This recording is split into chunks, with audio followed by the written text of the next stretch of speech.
और भगवान शंकर का सबसे प्रथम दिया हुआ, और परिवार भी आज उन्हीं का ही है। आपने देखा भी होगा किसी भी मंदिर में जाना तो केवल भोलेनाथ का ही परिवार एक साथ रहता है, बाकी किसी का परिवार कहीं साथ रहता कहीं नहीं रहता, कहीं पर भी देख लेना। तो जब भी विवाह होता है पुत्री का पुत्र का, तो उपमा केवल शंकर भगवान की और माता सती की दी जाती है। तो इसी प्रकार नारायण के साथ माता तुलसी का विवाह संपन्न हुआ। तो नारायण कहने लगे कि अब हमारा विवाह संपन्न हो गया है, और विवाह के बाद निमित्त मात्र आप हमारी पत्नी हो जाएंगे। माता तुलसी कहने लगी कि आप कह रहे हो कि मैं आपकी पत्नी हो जाऊंगी, परंतु होंगी कैसे? कि अब हमारा विवाह संपन्न हो गया, आप हमारे बाएं अंग में आ जाइए तो आप हमारी पत्नी। तो भगवान शंकर से माता सती ने भी कहा कि आप कह रहे हैं कि विवाह हो गया, इस विवाह को मैं नहीं मानती हूं, क्योंकि सबका एक हक होता है। पिता पुत्र से कितना भी जबरदस्ती कर ले, परंतु बेटा घोड़ी पर बैठने के लिए जा रहा हो और पिता उस समय भी जबरदस्ती करे तो बेटा छोड़ के चले जाएगा, तो पिता उसका कुछ नहीं बिगाड़ पाएगा। कहेगा अब तक तुमने मनमानी की, परंतु अब ये मनमानी आपकी नहीं चलेगी, क्योंकि मैं छोड़ के जाता हूं तो आप किसको बैठाएंगे।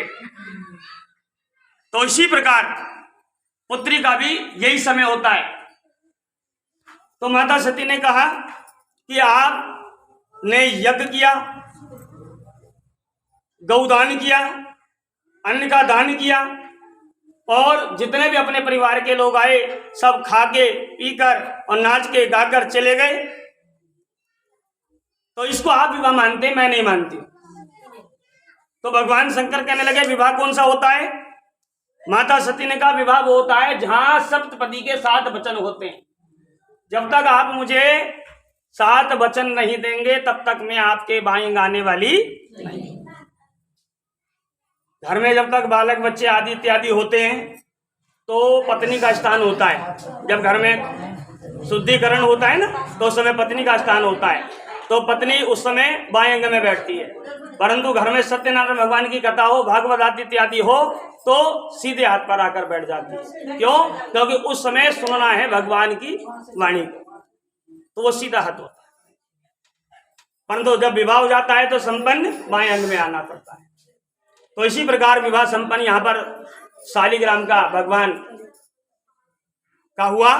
तो उन्होंने कहा कि 7 वचन आप मुझे देंगे तो मैं आपके बाएं आने के लिए तैयार हूं। आप मुझे 7 वचन दीजिए। भगवान शंकर बोले नाथ हैं, तो उन्होंने कहा कि आप मेरे से वचन मांग सकती। तो प्रथम वचन में क्या मांगती है के स्थानो नाम धर्म कार्येन समाहितम भगवतम स्वरूपान तीर्थम दानम देवम दुर्लभम चतुष्टाय उत्पन्नम। आप किसी भी तीर्थ पे जाते हैं, कहीं पर भी दान करते हैं, तो उसमें आप मेरी सम्मिलिति लेंगे। कौन कह रही है? माता तुलसी कह रही हैं। माता तुलसी के यही तो समझना है। शादी माता जी की हो रही है। हाँ, पर कहानी पंडित जी सती की बोल रहे हैं तो इसलिए सती बोल दिया। सती की इसलिए बोल रहे हैं क्योंकि इन दोनों का ही परिवार है, इन्हीं की उपमा दी जाती है विवाह के अंदर। तो इसलिए प्रथम वचन में मांगा तो भगवान शंकर भी प्रसन्न हुए और यहाँ शालिग्राम भी प्रसन्न हुए, मुझे मंजूर है। फिर दूसरा वचन मांग रहे, कहते न द्वितीयान धर्मणम कार्येन समाहितम सर्वम सत्संगादीन इत्यादि न सर्वम दान दुर्लभम चतुष्टायतन्नम। कोई ऐसा भी आप दान करें, किसी प्रकार के भी दान हो, तो उसमें भी आप मेरी सम्मिलिति लेंगे तो मैं आपके बाएं आने के लिए तैयार हूं। दूसरा वचन मांग रही है। भगवान शंकर भी प्रसन्न हुए और यहाँ पर शालिग्राम भी प्रसन्न हो गए। फिर कहती है अवस्था नाम मम पालनाम। अवस्था 3 प्रकार की होती है, आप जानते होंगे, बुढ़ापा, बाल और युवा। मैंने बुढ़ापा पहले बोल दिया, बुढ़ापा बाद में आता है, परंतु आज बुढ़ापे की कोई चिंता नहीं करता है। बूढ़े होने से पहले मरना चाहता है, परंतु जीवन 100 साल की उम्र का मिला हुआ है। जितने मोती माला में मोती होते हैं ना, उतना ही हमारा जीवन होता है। 108 साल का जीवन है, परंतु गिनती 100 की होती है। पर कोई नहीं जीना चाहता 100 साल, परंतु ये जीवन जो मिला है ये हकीकत में जीने के लिए मिला है। परंतु हम क्या करते हैं, थोड़ा जो थक जाते हैं तो कहते हैं कि अरे मरना ही तो, चलो कुछ खा ही लो, मर जाएंगे। जीवन मरने के लिए मिला है क्या? बोलो, नहीं मिला है मरने के लिए, क्योंकि मनुष्य जीवन मिलता ही 84 लाख योनि के बाद है, तो ये जीने के लिए मिलता है। तो आज ये तीसरा वचन मांग रही है, अवस्था नाम मम पालनम। 2 अवस्था तो मेरे पिता के घर पूरी हो गई। कौन कौन सी? बाल और युवा। अब आगे जो तुम्हारे साथ अवस्था होगी वो बुढ़ापा आएगा, तो आप बुढ़ापे में मेरा सहयोग करते हो, साथ देते हो, तो मैं आपके बाएं आने के लिए तैयार हूं। भगवान शंकर भी प्रसन्न हो गए और यहाँ पर शालिग्राम भी प्रसन्न हो गए। सर पे कपड़ा ढक लो पहले, कहने की जरूरत नहीं होनी चाहिए। कोई कहे उससे पहले ही कल्याण हो जाना चाहिए अपने आप ही बिगड़ गए। तो इसलिए तीसरा वचन भी भगवान ने माना है। फिर उसके बाद है चतुर्थ वचन मांग रहे, क्रय विक्रय, खरीदना और बेचना। आप कोई भी आदि इत्यादि, घोड़ा आदि इत्यादि जानवर कोई भी लेते हैं, खरीदते हैं, बैल आदि, तो आप उसमें भी मेरी सम्मिलिति लेंगे, तो मैं आपके वाहीं आने के लिए तैयार हूं। भगवान शंकर प्रसन्न हो गए, यहाँ पर शालिग्राम प्रसन्न हो गए। क्यों प्रसन्न हो रहे हैं ये जल्दी जल्दी जानते हैं आप लोग? क्योंकि टाइम हो रहा है इसलिए ये प्रसन्न हो रहे हैं। क्योंकि इनको प्रसन्न करने की जरूरत नहीं है, तो हमेशा प्रसन्न रहते हैं, परंतु ये आप लोगों के लिए क्रिया हो रही है। इनका हर साल ब्याह करते हैं, इनका ब्याह हर साल होता है क्या? पर करते हैं। आप लोग सब प्रसन्न रहते हैं, तो प्रसन्न नानम वदनम स्वरूपाय था है। क्योंकि हमसे कोई प्रसन्न हो जाए तो ऐसी बात करने से क्या होता है, सामने वाला भी प्रसन्न होता है और उसके 2-4 व्यक्ति और प्रसन्न हो जाते हैं। ऐसी कोई बात होनी चाहिए, अपने अंदर ऐसी बात होनी चाहिए। तो अन्यादन धरणम सर्वे समानितम श्री भगवतम स्वरूपम। तो चौथा वचन क्या था? क्रिय विक्रय, बेचना। आप ये भी ध्यान रखिए, क्योंकि आप सबके भी विवाह हो चुके हैं, मेरा भी हो चुका है, तो वचन तो आपको भी याद होंगे और मुझको भी याद होंगे। तो इसलिए पंचम वचन में, तो पंचम वचन क्या मांग रही है ये ध्यान दीजिए। अब तो सुन लो, शादी का ध्यान रखिए। पंचम वचन में कह रही है, नाधेन शरणमयेन गतेनाम सर्वेन समानित्रम सर्वेन भुजयेतान सर्वेन पृष्ठाम। कि मैं कभी भी अपनी संग की सहेलियों के साथ खेल रही हूं इत्यादि कहीं पर भी, और आपको मेरे से कोई गिला है, शिकवा है, मैंने कोई गलत काम किया है, तो आप मुझे वहां पर आके प्रताड़ित नहीं करेंगे, मतलब डांटेंगे नहीं। क्यों नहीं डांटेंगे? क्योंकि वहां पर मेरी संग की सहेली के सामने जब आप मुझे कुछ ऊट पटांग कहेंगे, गलत कहेंगे, तो मेरी संग की सहेली कहेंगे तेरा पति तो बड़ा निकम्मा, ये भी नहीं देखता कहाँ बैठी है तू। तो मैं चाहती हूँ वहां पर आपका सम्मान रहे, तो इसलिए आप मुझे वहां पर कुछ नहीं कहेंगे। घर में आके कहिए, अकेले में कहिए, डांटिए, मारिए, जो मर्जी कीजिए, परंतु उस जगह पर आप मुझे प्रताड़ित नहीं करेंगे, तो मैं आपके बाएं आने के लिए तैयार हूँ। पांचवा वचन, पंचन नामम समाहितम नृते प्रदन रोचन तुम मनसो जाता आत्म कर्माणि संपन्नम सर्व सिद्धात्मनम जो तेन करणाय ततो माने रोचनम वयम स्वरूपाय सर्वेन पालनम समाहितम नृत स्वरूपाय। फिर उसके बाद छठा वचन है, बसंत आदि षटकर्म मम प्रियात। 6 प्रकार की ऋतु होती हैं साल में। महीने कितने होते हैं? 12 13 सब जानते 12 ही होते हैं। आपको पता नहीं है 13 ही होते महीने, तो पर ज्ञान आपको 12 का है। तो जब लोन का महीना आता है ना तो 13 हो जाते हैं। आप हिंदी के महीनों को गिनोगे तो 13 हो जाएंगे और अंग्रेजी के गिनोगे तो 12 ही रहेंगे।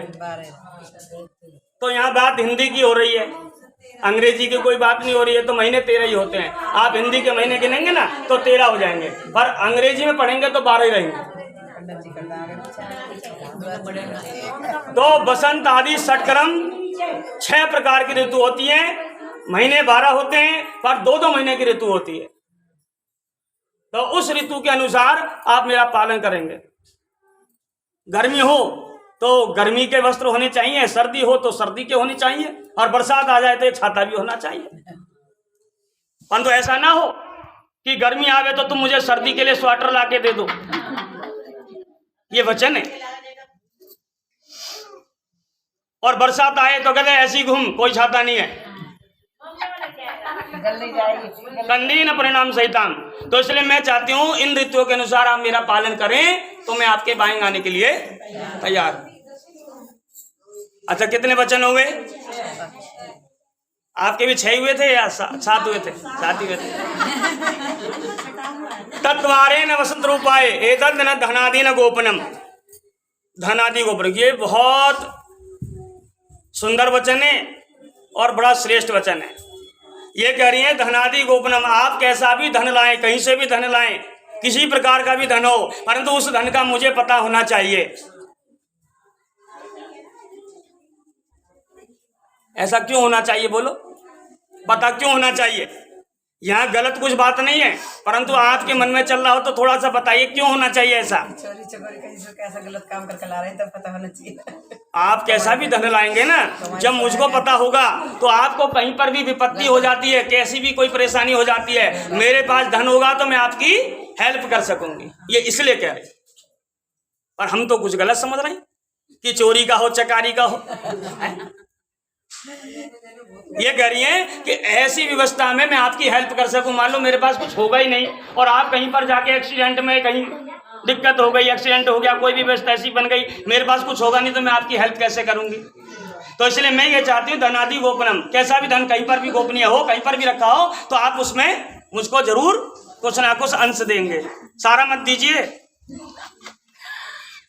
कुछ ना कुछ दीजिए, क्योंकि माता छिपाती है ना ज्यादा। क्यों छिपाती है? क्योंकि वे जानती है कि कोई भी विपत्ति कहीं पर भी आ सकती है, तो इसलिए वो छिपा के रखती है थोड़ा बहुत धन। कहते हैं कि पिता पुत्री को जब विदा करता है तो कितना भी धन दे दे, परंतु जब तक माँ अपने बटुए में से दसना निकाल के देती तब तक उस माँ को भी शांति होती नहीं, क्योंकि उसका प्रेम उससे, इसलिए वो अपनी तरफ से जरूर देती है। ले थोड़े से मेरी तरफ से भी रख ले, बेटी भी प्रसन्न हो जाती है, मम्मी ने अलग दिए हैं। तो इसलिए यहाँ पर ये कह रही हैं कि धनादि गोपनम, कैसा भी धन हो कहीं पर भी रखा हो, आप उसको भी मेरे को बतलाएं तो मैं आपके बाएं आने के लिए तैयार हूं। भगवान शंकर भी वहां प्रसन्न हो गए और यहाँ पर प्रसन्न हो गए कि मुझे तो तुम्हारे सातों वचन मंजूर है। अब माता तुलसी बड़ी प्रसन्न हो गई, कहने लगी सातों वचन मंजूर है, चलो मैं अब आ जाती हूँ तुम्हारे बाएं अंग में। शालिग्राम कहने लगे अच्छा वाह भाई 7 वचन मेरे से तो लेकर तो तुरंत तैयार हो गई। ना ना ना ना ना, मैं नहीं लूंगा तुमको अपने बगल में। क्यों नहीं लूंगा? क्योंकि तुमने 7 मांगे, तो अब तो मेरा भी दर्जा बड़ा हो गया, पति का दर्जा बड़ा ही होता है, तो मेरा दर्जा बड़ा हो गया। जब तुमने 7 मांगे तो मुझे तुम 14 वचन दीजिए। माता सती कहने लगी कि 7 नदी सप्त ऋषि और सप्त ऋषियों से ही ये कल्याण कारक चल रहा है। तो पहले वचन जो मैंने मांगे आपसे 7 मांगे और आप मेरे से कह रहे 14 वचन दे दो, तो 7 ही वचन होते मैं 14 कैसे दे पाऊंगी? तो वहां भगवान शंकर कहने लगे कोई बात नहीं, ये तो विनोद की बात थी, मुझे पता था 14 होते नहीं है, परंतु कलो जितने तुमने मांगे उतने मुझे दे। अब वो कहने लगी जब 7 वचन तुम मांग लोगे, 7 मैंने दे दिए, 7 मैं तुमको दे दूंगी, फिर वचन ही कहाँ रहेंगे? फिर तो मैं पहले ही ना आ जाती। तो भगवान शंकर फिर से प्रसन्न हो, क्योंकि भोलेनाथ हैं। तो वो कहने लगे कोई बात नहीं, तुम 7 नहीं दे सकती हो तो कम से कम मुझे 3.5 दीजिए। अच्छा बताइए 3.5 होते हैं क्या? टाइम में बच सकते हैं, परंतु 3.5 वचन नहीं होते। इसलिए भगवान शंकर कह लगे मुझे तुम 4 वचन दीजिए। कितने वचन? 4 वचन मांग रहे हैं भगवान शंकर। माता सती से 4 वचन मांग रहे हैं। यहाँ पर शालिग्राम 4 वचन मांग रहे हैं। वचन में क्या कह रहे हैं? आदो धर्मधरा कुटुंब निष्ठा परिभाषणी, मेरे कुल का जो धर्म है आप मेरे घर पर आकर उसको अपनाती हो तो आपको मैं बाएं में ले लेता हूं।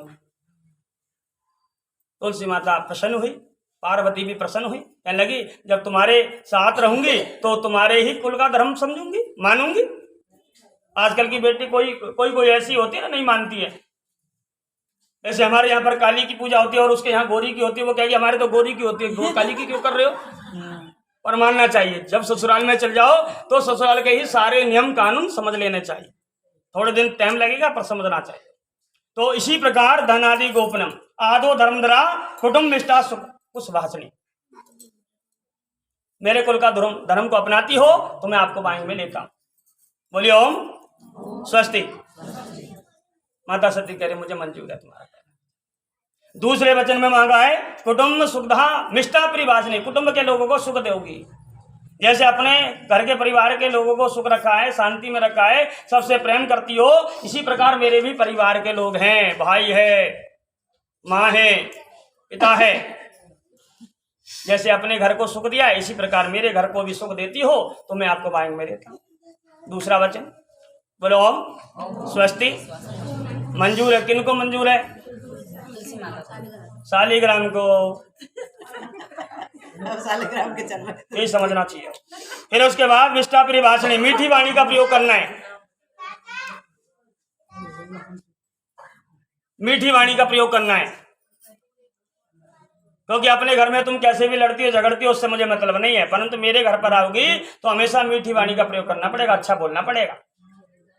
हालांकि मैं ऐसा ही करूं। ओम स्वस्ति। तीसरा वचन मंजूर है। तीसरा वचन मंजूर किया। उसके बाद क्रोध आलस्य निवार के, क्रोध को और आलस्य को अपने घर पर छोड़ के चल। क्यों? क्रोध आलस्य रहेगा तो तुम मेरे घर पर ना तो सुबह जल्दी उठ पाओगी और सवेरे सवेरे उठा दिया मेरी मम्मी ने तो लड़ और पड़ोगी। तो ये किस में होता है? क्रोध में और आलस्य में। तो इसलिए क्रोध को और आलस्य को यहीं पर छोड़ दो तो मैं आपको अपने वाणी में देता हूं। चौथा वचन क्या हुआ? चौथा वचन भी भगवान ने स्वीकार किया कि मुझे तुम्हारे चारों वचन स्वीकार हैं। अब वचन कितने हो गए? 4 और 11, टोटल 11 हो गए। अब 11 वचन में से तुम में से कोई भी एक वचन बता दो कि कौन सा बोला था प्रथम में या चौथा कौन सा बोला था। आप नहीं बता पाएंगे, ध्यान दीजिए। अब विनोद की बात नहीं है, ठीक है? अब समझिए, कहते हैं कि जीवन में वचन की जरूरत नहीं है, जीवन में जरूरत है केवल सत्य की। जीवन में जरूरत क्या है? सत्य की। क्योंकि झूठ बोलने से कभी कोई काम नहीं होगा। झूठ न लेना, झूठ न देना, झूठ न भोजन, झूठ चबेना। आप झूठ बोलोगे ना तो निश्चित बात है आपको कोई सत्य नहीं बोलेगा, और आप सत्य बोलेंगे तो आपसे कोई झूठ नहीं बोलेगा। और आज ये कौन बैठेंगे? सत्य ही बैठे हैं। इन्हीं को बोलते हैं नारायण, सत्य नारायण। आप लक्ष्मी का ध्यान करेंगे तो लक्ष्मी आ जाएगी, पर लक्ष्मी आपके पास ज्यादा दिन नहीं ठहर पाएगी, निकल के चली जाएगी। क्यों? क्योंकि वो प्रेमी किसी और से करती है। आप केवल उससे करते हैं परंतु वो किसी और से करती है। वो किससे करती है? वो केवल नारायण से करती है। और नारायण से भी प्रेम नहीं करती, वो नारायण के केवल चरणों से प्रेम करती है। कभी भी ध्यान देना, वो हमेशा चरणों में बैठती है। तो नारायण के चरणों में जब हमारा ध्यान होगा तो निश्चित बात है लक्ष्मी हमारे को कभी छोड़ के नहीं जाएगी। बोलो श्री लक्ष्मी नारायण भगवान। तो इसलिए केवल 2 वचनों का ध्यान दीजिए। आप किसी को सुख देते हैं तो आपको सुख मिलेगा, और दुख देते हैं तो दुख मिलेगा। बस इतना ही वचन का परित्याय। सत्यम परम सत्य धीमहि तन्नो रुद्राय प्रचोदयातः। बोलो श्री विष्णु भगवान गोविंद।